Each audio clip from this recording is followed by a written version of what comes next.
In this video, I will show you how you can set up theft protection on your Samsung Galaxy S26, S26 Plus, or the S26 Ultra. Now to do that, just go to Settings. Now under Settings, just scroll down and tap on Security and Privacy. On this page, just tap on Lost Device Protection, then tap on Theft Protection.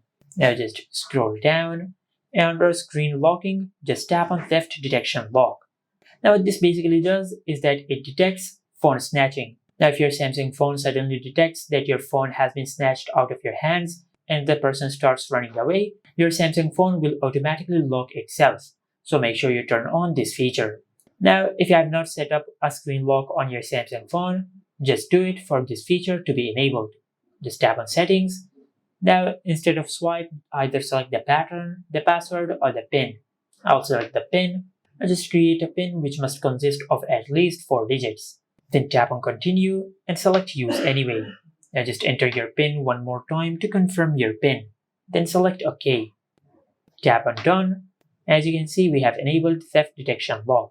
After that, just tap on Offline Device Lock.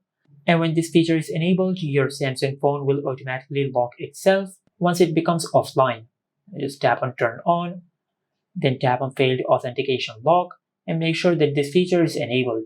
Now what this does is that it detects failed sign-in and unlock attempts, and once your phone detects that someone is trying to unlock your phone, it will automatically lock itself. Then finally you have the option for remote lock. Now just tap on it, then enable this toggle. And once this feature is enabled, you will be able to lock your smartphone remotely in case if it is stolen. And this is how you can set up theft protection on your Samsung Galaxy S26, S26 Plus, or the S26 Ultra. Make sure to like, comment, and subscribe. Thank you for watching.